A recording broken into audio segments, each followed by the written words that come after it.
Hello, everyone. Welcome to this new episode. And today with me, we have Pietro, and he's gonna tell you all about his newest entrepreneurial endeavor. So please, Pietro, give our audience a little background on yourself and how did you end up in the entrepreneurship world? Hi, Pietro. It's a real pleasure to be here with you today. I record this first episode of the new season of your podcast. For sure, I'm Pietro. I'm 24 years old. I lived in 4 continents. I speak 4 languages. I have 3 master's degree. I'm Italian, but I used to live in many different parts of the globe, as India, Argentina, Europe, South America, in general, US. And right now, few months ago, 1 year ago more or less, I founded a new venture named Pack that is a mentoring and coaching platform that brings to a digital tool all the mentoring and coaching processes of large enterprises in order to increase employees' engagement and nations, trying to create a retention strategy that really works for these enterprises that are suffering the talent shortage nowadays.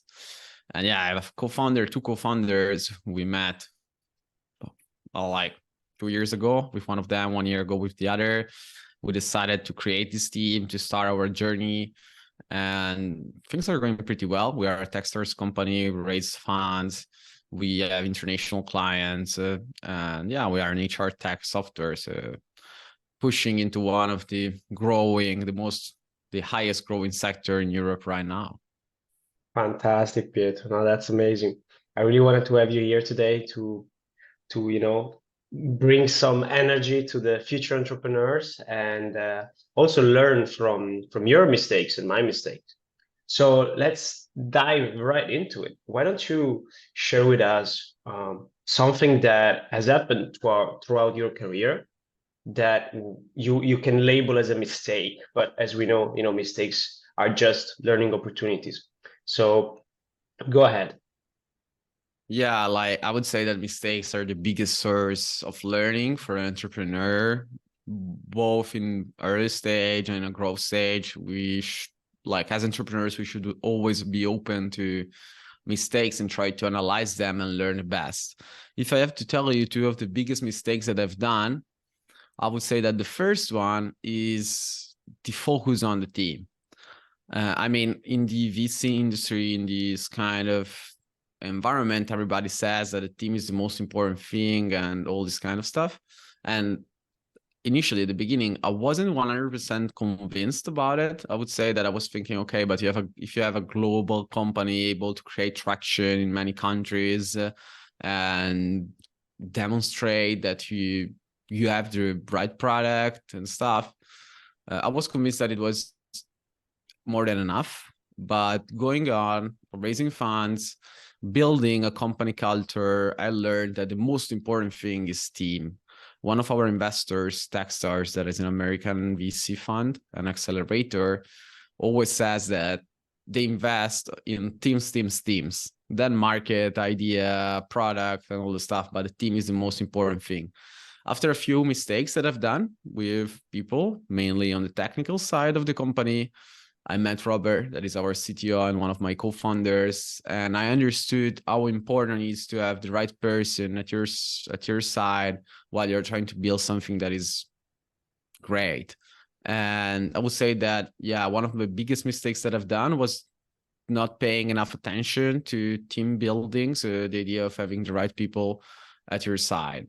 The second one is one of the things that in Silicon Valley, you find written everywhere. Do things that don't scale.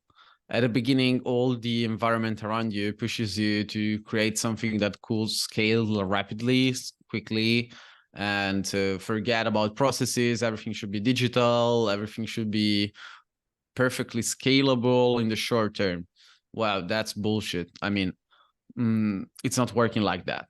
You have to start doing things that don't scale, but things that create a high customer satisfaction and user satisfaction, both of them, obviously having kind of impact also on the team and the operations and stuff.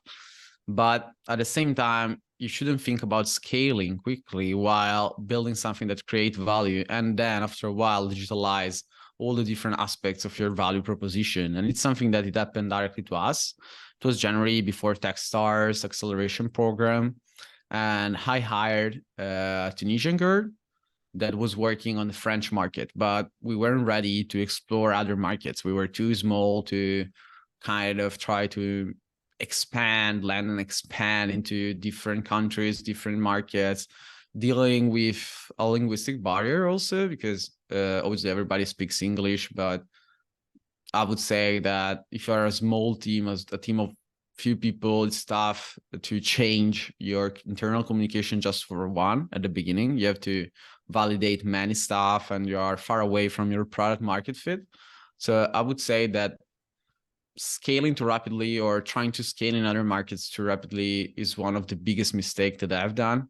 Luckily, we were brave enough and also smart enough to understand there wasn't a fit, and we made a mistake. So we talked with this person and understood there wasn't a fit in that moment. And so like we changed our strategy, we changed direction, we pivoted in terms of GTM, go-to-market strategy, and decided to build a strong competitive advantage in our country, that is Italy, our main market. And only when this competitive advantage is consolidated, explore new markets. That for sure will happen next year. But right now we are more focused on creating this kind of value proposition for our internal market. Fantastic. That's really interesting, Pietro. Thank you for sharing those two mistakes. I can say that I relate very much with the first one, like not enough focusing on the team, because you could feel that, if you have the right product and the right strategy, everything will work out, but the people are the one that are on the battlefield every single day. And if you cannot trust the people next to you, you're never going to win. You're never going to win. You're never going to succeed and bring this venture forward.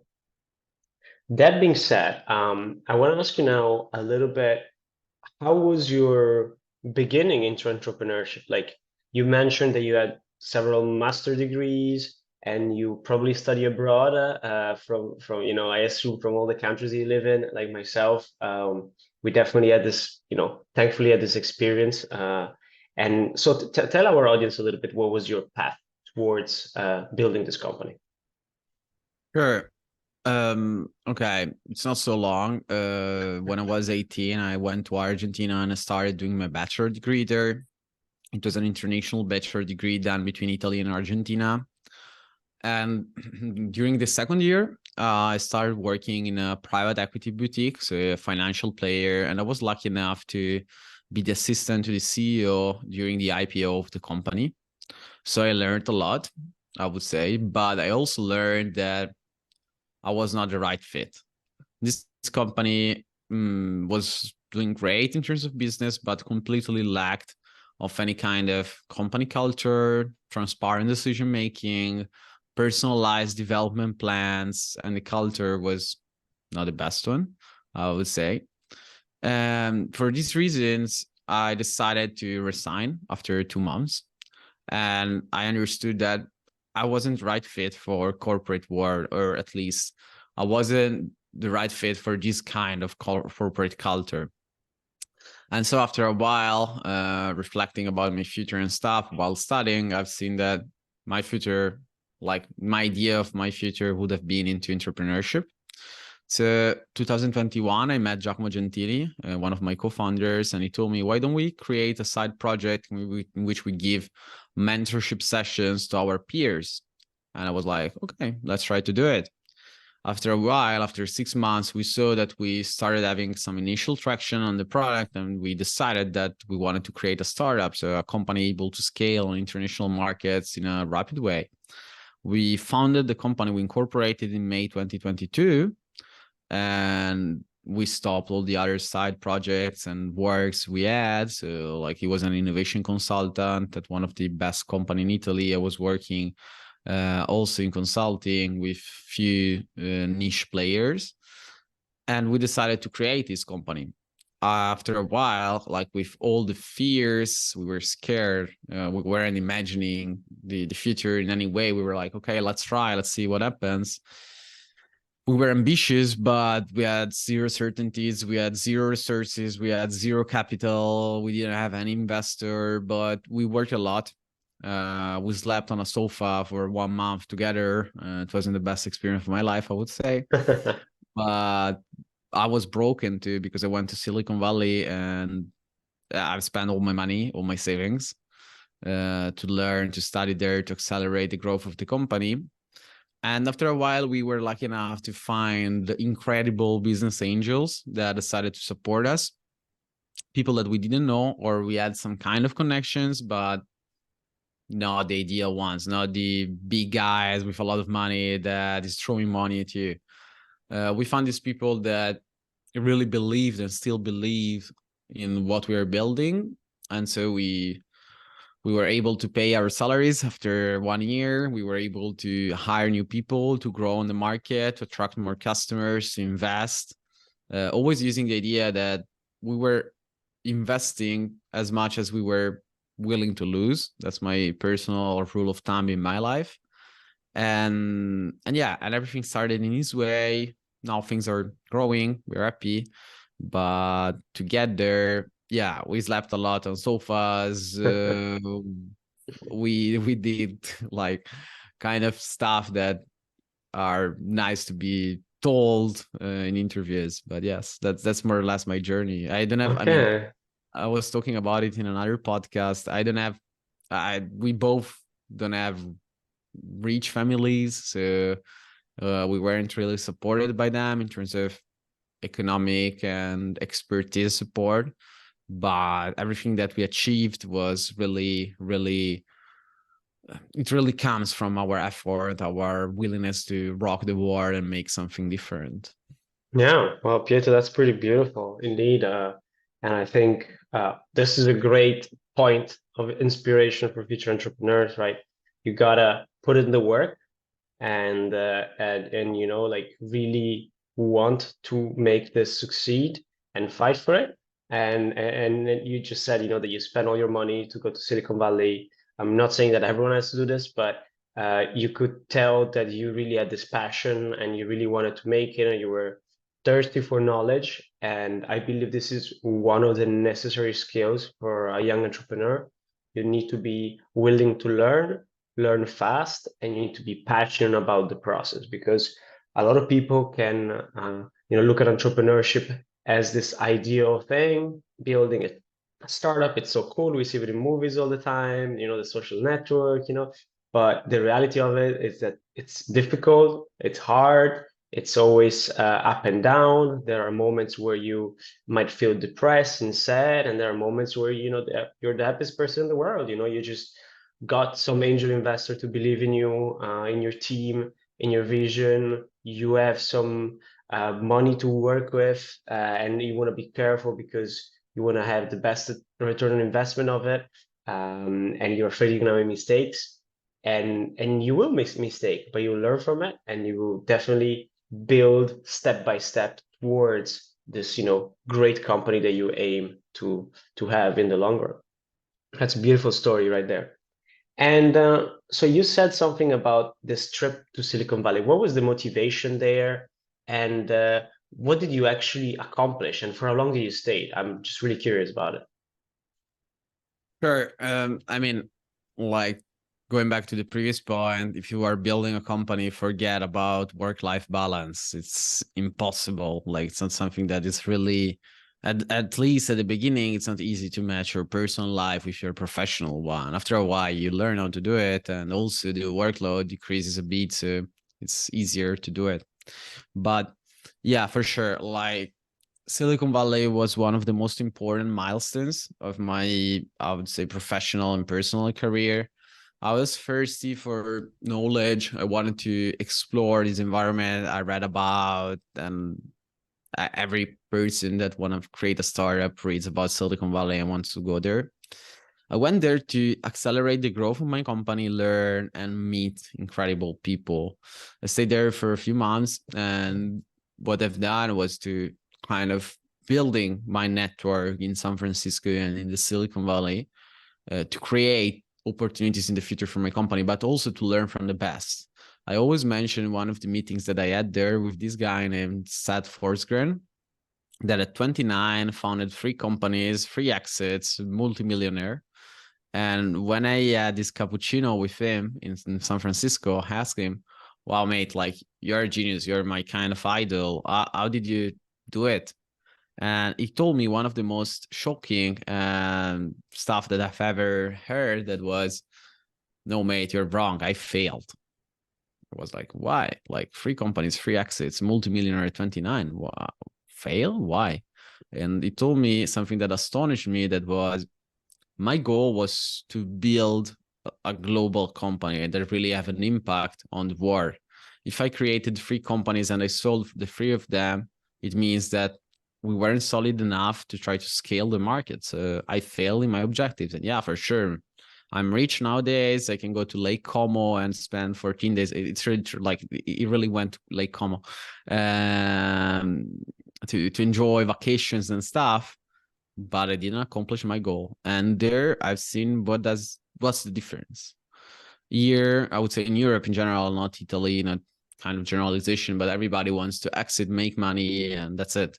While when you meet these kind of people, you understand that the real goal is not making money, is not creating unicorns, is creating companies that really last forever and make an impact on the world. That was kind of surprising, I would say. It's something that shocked me at the beginning. But as said, there are dozens, hundreds of incredible people. Like every day you spend on the street, the only topic available is startups. Whoever works there work in the startup environment. They can be founders or working at Tesla or other big tech companies or being VCs. So you're surrounded by the greatest atmosphere to build a company, I would say. And I strongly suggest to all my peers, all the people that want to start something into entrepreneurship, to go there and create a network there. It's one of the best things that I've done in my life, one of the smartest for sure. Wow, beautiful. That's super interesting. I will definitely consider this option now. You So you should, you mentioned should, it. you should go. You should go for sure. Fantastic. And so, people say all the time, build your network, networking. What is it to you, networking? Or how do you approach it? Because I have my own philosophy, but I'm interested in how you do it. I mean, there is a lot of fake news and bullshit going around the concept of networking. A lot of sentences, your network is your net worth, and all this stuff. I would say that networking is essential for entrepreneurs, like meeting people, creating long-lasting relationships, really enjoying some time together. That could be a beer, could be whatever, to talk about business, to talk about life, to really get in touch with people you admire is fundamental. So I would say that I spend much time in networking in my sector, obviously, but networking is not I go to an event and I meet people, I try to create conversations, and that's it. It's a real job, I would say. And it should be targeted. I mean, I want to create a network in my industry with industry leaders, with people that work in this specific field, with venture capitalists or investors that work into this field, not general people that are there at an event. So like there is a targeting process to do when you want to network, when you want to create a network of great individuals supporting you, supporting your companies. And at the same time, networking is a give first process. And I like the idea of give first or give back concept. I mean, you can network, you can create long-lasting relationship only if you are the first one that is available to give something to the community. If I meet you, I shouldn't ask. I should give. After that, I have given something to you, I'm sure that it will come back. And that's my philosophy. And it has been my philosophy all over my career, all over my years. Try always to give something. So for this reason, to every person in the world that texts me, that sends me a note on LinkedIn, email, whatever, I always give time. Even if like my agenda is pretty busy, I don't care. And I'm always trying to find time for people, to give to people what I learned, all my mistakes, all the stuff. So I would say that networking is a continuous process, a targeted, continuous, and give first process. That's my way of seeing it. And I would say that this kind of approach brought me some results too. So I would strongly suggest to use these mantras to create a huge network that is valuable for you. Yeah, beautiful. And this, philosophy of giving first, it also resonates a lot with me. Since a few years back, when I used to live in Bordeaux, France, I met this very old guy, this professor of international relations, who's super friendly. Really like a person that you look to and you're like, oh wow, this is a beautiful person. And he taught me about helping everyone, no matter the race, the color of their skin, their income. Just, be a good person and give your time, give your resources, because stuff will come back. And you don't do it with, the eyes on the fact that it's gonna come back to you. You just do it because you want to be good and you want to be genuine. And by doing this, by having this approach, this reciprocity will come back to you. And in so many ways, it will be surprising. Opportunities will come your way that you would never expect it, because people feel that you've been good to them and they'll be good to you in the future. And that's like, it's based on a very basic human, well, sort of like a human structure, right? That we are animals that need to reciprocate, that we build relationship this way. So very beautiful. I subscribe to that philosophy. Absolutely, absolutely. So Pietro, to round things up a little bit, what do you think would be the biggest sort of insights or advice that you would give to a young entrepreneur starting their career and ready and being motivated to make an impact in the world? What would you tell them? I would tell them three things. The first one is start creating a network as soon as possible. A network made of investors, fellow founders. Try to join communities. We were talking about some communities, many communities that I'm in, like Sigma Square, Nova, many others, that really provide value to young entrepreneurs. So the first thing that I would suggest is to start building the network, even if you have no idea, no team, nothing. Start creating these connections. The second thing that I would say is try to study a lot. This environment, like the VC businesses, are complex ones. It's not easy peasy SMEs in which you have like your lawyer, your accountant, and you're done. You have to deal with big people in the industry with a lot of money that want to deal with your governance, want to get the best. They want to have profit from your company. There are financial guys that need some payout when they invest in something. So try to study a lot. There are many books that I can suggest. One of them is here with me, that is Venture Deals, one of the best books written into the venture capital about the venture capital industry.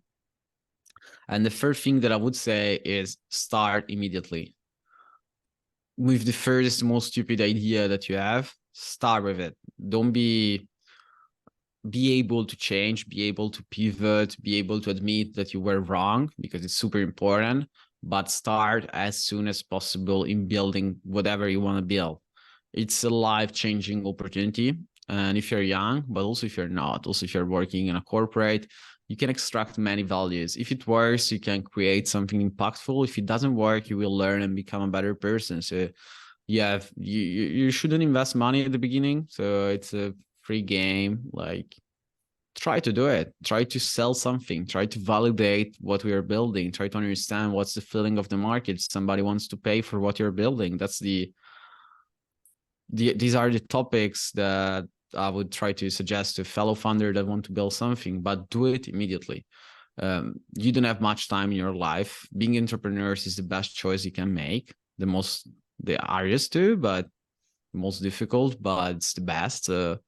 do it immediately. But I'm also curious to learn your vision about it. I mean, you're an entrepreneur as Sure. well. You recently incorporated your company, so for sure you have something to share too. Yeah, thanks, Pietro. So, yeah, well, thank you very much for that. The three bullet points that I think are super important. So, yes, as you just said, we just incorporated Chat the Insights. We use AI in conversations to help companies like yourself that are growing very rapidly to keep a line of communication with their customers and sort of like gain insight by those conversations. That being said, what my vision is for new entrepreneurs is definitely get started today because it's a learning process that takes time and it's iteration over iteration. My first company, I was so lucky that I didn't lose money, but also we didn't pay ourselves. So it was sort of like playing with what we got, and that was super beautiful. Then the next two, we always lost money. And then there's this new one in which I'm building on top of all this learning. So that is definitely what I subscribe to. And then another thing that not many people talk about, which I think is crucial, is don't keep your ideas secret. No one is gonna come and steal your amazing business plan or your incredible insight because people have their own goals. People have their own motivation to do what they do. So building a company really requires a lot of mental and physical energy. So unless you're talking to, the biggest competitor in that area and you're giving them this, insights that you only have, that's not going to happen. Just talk to your friends, talk to the people around you, talk to your network that you've built, to people that you trust that are smarter than you, and validate this concept with them, see what they think, right? And of course, take the opinion of people that have done things before and don't really listen to people that have never done things before because they have an opinion and they're entitled to their opinion. But the opinions that you should listen to are from the people that have managed to get shit done, literally. And those are the most valuable insights that you can get. So once you've done that, once you have this idea or this problem that you want to solve, then go ahead and try to sell it. Because it's the hardest thing, right? If no one is going to buy the early version of whatever you build, it's going to be hard afterwards, right? So that's one of the first validations that you need to get. And that is something I failed to do in the past. And now it is something really that we are putting a lot of effort into it. So we're selling the MVP, the most basic version of what we got. And it's definitely hard because your target are early adopters. So like the smallest percentage of the market are going to be the people that are going to buy your first initial version of the product or the service. It's not for everyone. It's going to have bugs. It's going to have issues. If you're shipping physical products, it's not going to be perfect. But those initial people are going to be the ones that can help you build this company, and you're going to serve them, solve their problems, make their life better, and good things will come out of that. So that is my advice for young entrepreneurs. Start right now, talk about your idea with your network, and learn from every single mistake that you make along the way. Don't be ashamed. Beautiful. Listen, Pietro, I think we're gonna wrap this up. It's been incredible talking to you, and I really hope we stay in contact and we will record a new episode in the future. Sure. Thank you so much for the invite. It was a real pleasure. And good luck for your podcast and also your company. Thank you very much, Pietro.